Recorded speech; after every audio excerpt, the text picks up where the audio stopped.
Professional contrast. It's a term I learned from Duncan MacPherson, host of the Always On podcast, founder of Pareto Systems, which is coaching for financial professionals. Wait. Before we dive into the conversation with today's guest, welcome to The Real Finfluencers, a podcast born from our original video series spotlighting financial professionals who are using video to grow their business and their influence. Here's something you should know. Most of these guests aren't Idea Decanter clients. They've built their digital presence from the ground up, and they're here to share exactly how they did it. I'm your host, Laura Garfield, co-founder of Idea Decanter, and my goal is simple: help you discover strategies you can actually use. Steal what works, get inspired, and find your own unique brand of finfluence. Now let's get into it. What professional contrast means is the things that make you different from your competition, right? Am I getting that right, Duncan? Yeah, I mean, differentiating yourself from the pack so that you're not swimming in an ocean of sameness, because the commoditization of the financial services space is pretty intense, but that just creates an opportunity to stand out. So that's professional contrast. How can video give an advisor professional contrast? Oh my gosh, there's many ways, and these are proven strategies. These aren't sort of hypotheticals. And I want to bookend professional contrast with another, what I would call true north aspiration, and that would be professional scarcity. So professional scarcity is your ability to elevate and remove the mystery, like demystify who you're suited for, so that the right type of client is drawn to you. Okay, so professional contrast and professional scarcity are both engineered. The reason why the scarcity piece is so important is that we saw many financial professionals that would, dramatically enhance the quantity of referrals they were seeing, but not the quality. Okay, so there's a bit of diminishing returns there. So again, professional contrast, professional scarcity together can be definitely brought to life with video. Now, I want everybody just to sort of expand their thinking for a second around what it means to be what I would refer to as the advisor of the future. So the advisor of the future is somebody who's looking very much down the road, and it's the progression from not just being a knowledge for profit professional, like somebody who thinks for a living. Okay, so think about that, product knowledge, technical ability, your core competency. It's really important, and it's rooted in a foundation of knowledge. It's a starting point. It's a minimum requirement. Then you progress from knowledge to expertise. This is where you start to differentiate, because now in the area of advisory, you've got to continually enhance your fee worthiness. So this is subject matter expertise. This is thought leadership. And this is reputational equity. That can be created using video. And then that can propel you to the next frontier. And this is where this space is becoming so exciting. And that is intellectual property. That is enhancing the areas of value you bring to the marketplace that are unique to you. They're proprietary to you. So I just want everybody to understand the progression and how video can supplement one's ability to elevate and differentiate, if that makes sense. Well, I've been watching you elevate and differentiate yourself since maybe 2018, when you first crossed my radar.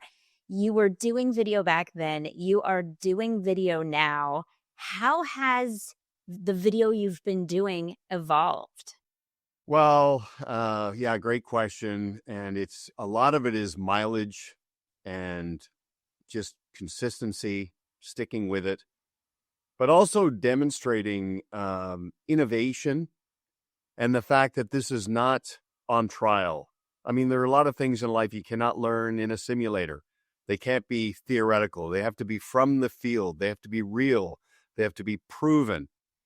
And I like to think that we help, because we have many shared clients, we help advisors bring that to life using video as well. And Laura, just to give it a frame, coming back to the concept of intellectual property and the things that are unique to a financial professional, everything fits into one of three categories. It's either your people, your practice, your process. So who are the people within your community? That's your team members and your clients. Video can definitely drive that. Your practice speaks to your client experience.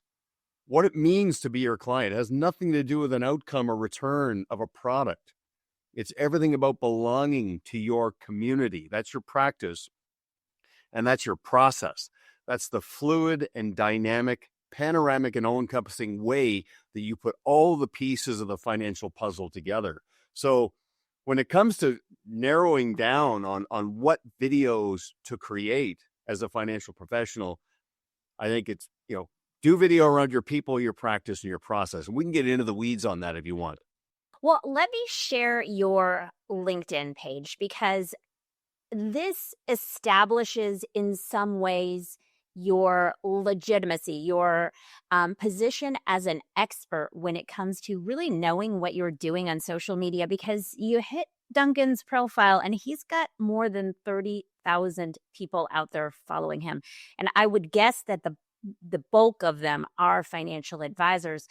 And I love to scroll down and check out what you're doing in video. And this is a lot of short format content where you're doing specifically what you're talking about. You're bringing that professional scarcity, that professional contrast, and talking about things that your target audience will care about.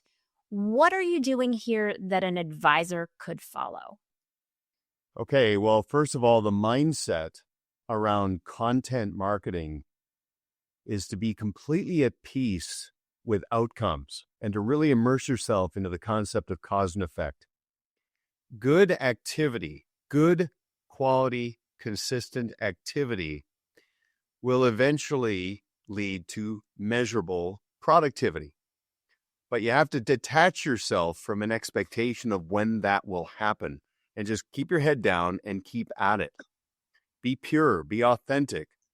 Doesn't have to be salesy. There's no pitching. It's all positioning value, and value that people actually value, that addresses unmet needs, that addresses developing and evolving needs, and is actionable, that somebody can translate into results, irrespective of whether or not they actually do business with you. The content in and of itself is pure and meaningful. So that's always our mindset going in. I get as much value out of my interactions when I do a podcast or a conversation like this. And again, I come into a conversation like this, Laura, not trying to impress somebody, but just to impress upon them that this is information that can actually have an impact on your life and on your business. For me, it's not about popularity, it's about impact. And so I try to, invest that mindset into the creation of the content. I would highly encourage anyone watching, if you aren't already, to follow Duncan on LinkedIn, even to go to the bell at the top of his profile and hit all, so you see everything that Duncan is putting out. Because from a content marketing standpoint, Duncan really is on the cutting edge. What he is sharing with the world is worth taking note of. It's worth following, because if you want a guide, if you want someone who is setting an example out there for what you should be doing, Duncan is a great one to follow.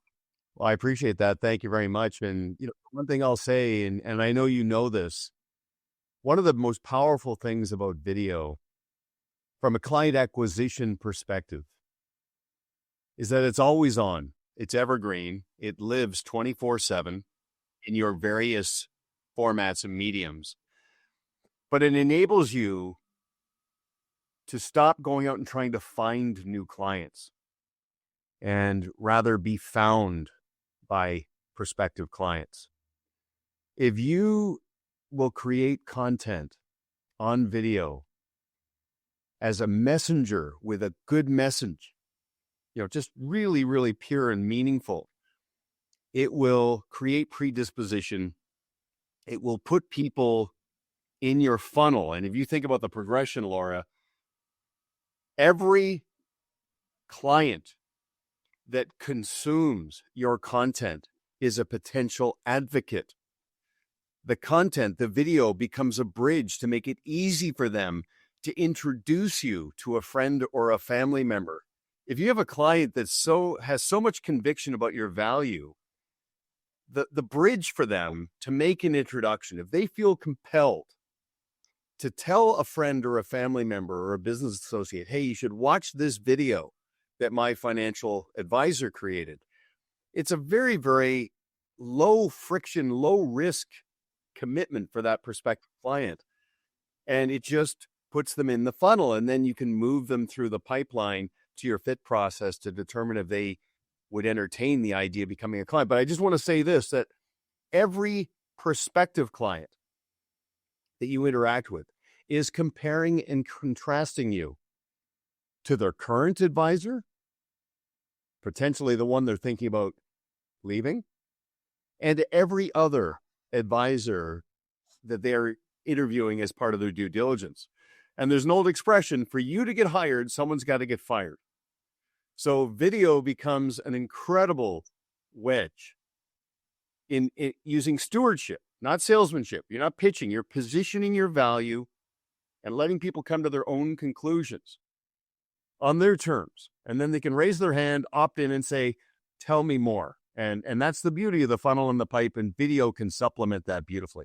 For the last 3 years, you have been asking me the question, Laura, do you think that video is now table stakes for advisors? And I think back to 10 years ago when advisors were just getting into video, or 20 years ago when advisors, not all of them had a website. I do think we are making this progression into the top performing advisors out there wouldn't be caught without a video strategy these days, just the same way that any advisor wouldn't be caught without a website. What's your perspective? Yeah, I think you're conspicuous in the absence of video at this point. And there's two tracks to that. There's your evergreen video, and I know this is your wheelhouse, your value proposition. What makes you different? And the trailer, just the brief, specific, proprietary approach that you have, like 2-3 minute videos that can just help somebody get to know you a little bit better in advance of meeting you. I would say those are absolutely non-optional at this point. If you want to go beyond that, then you start to elevate from expertise to intellectual property. Having a fluid and dynamic stream, like a video blog, or vlog, as people like to say, that type of thing. Yeah, that's, of course, next level, but there are elements that absolutely are essential as part of your website for people just to get to know you a little bit better. Because video helps build trust. Video does take an unknown to I feel like I've already met you. And in a very on-demand, like you said, kind of delivery, because people can watch it whenever they want, and convenience is so important for us today. I want to also share your YouTube channel because you have something in the neighborhood of almost 1,500 subscribers. And you talked about being in the mindset of putting out quality content with no expectation. It's always fun to jump into the oldest mode on someone's YouTube channel. And you have been at this. This is the very first video you posted on YouTube, Duncan, 11 years ago. How does that feel? I have not seen any of that for a long time. And I'm sure my wife doesn't get a hold of that because she will have a field day with all of that. But I just figured that to supplement travel and just to open up access, video was a good idea. And now it's part of our day to day. And we're still figuring things out as well, because I've got many friends that are further down the field than I am.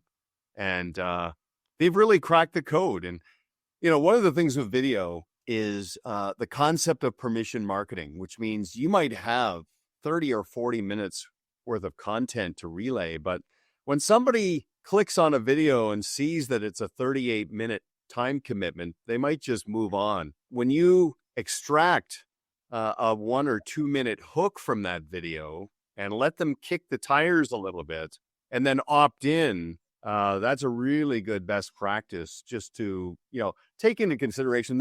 We're actually at a point also, Laura, a bit of fatigue with video because it's so prolific. It's been out there to such a degree, and everybody's embraced it. So you need to level up and take your game to the next level and understand these refinements and optimizations.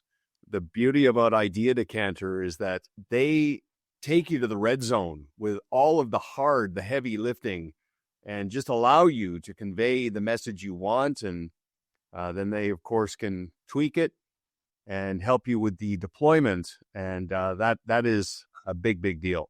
Well, when it comes to short attention spans, the audience really is there. And I love the content you're putting out as verticals on YouTube Shorts. And I see this content on LinkedIn also, because it's not a big commitment, especially for if you're an advisor thinking of this as a prospect at the top of the funnel.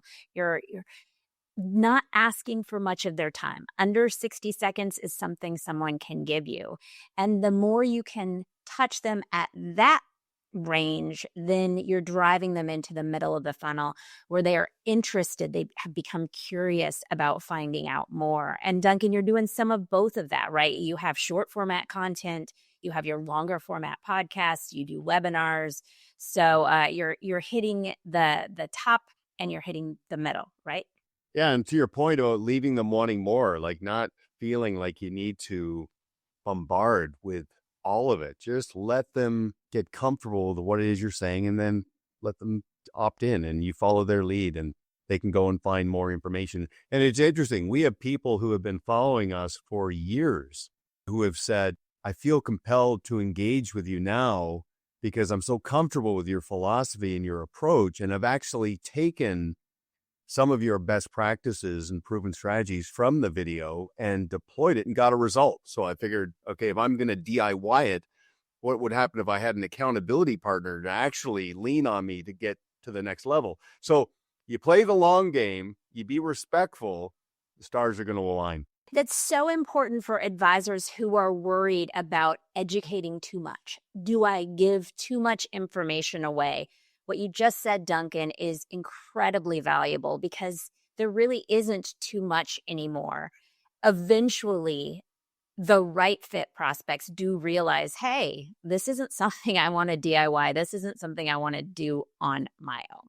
I'll tell you this also, AI has been profound in terms of helping financial advisors create content that speaks to what the ideal client or prospective client is looking for. Like, for example, financial advisor made a decision in order to grow up market to zero in exclusively on his ideal client, which are very high caliber, first generation, self-made business owners who are tracking in a direction of a liquidity event.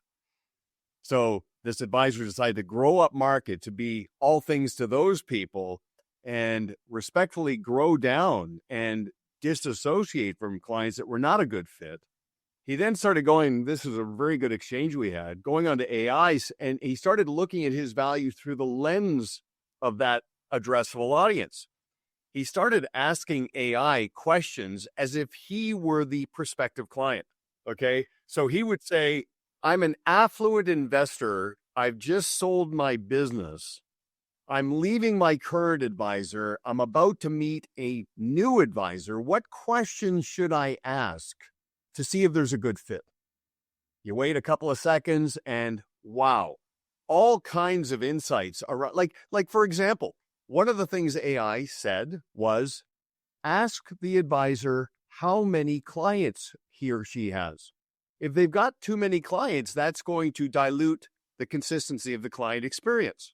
That became part of his value proposition, where he said, I made a decision not to be all things to all people, but to be all things to some people, to be a specialist, not a generalist, so I could go deep into the complex needs of a client whose needs are evolving rapidly. Powerful insight. Another one was, what is your position on alternative investments outside of traditional markets?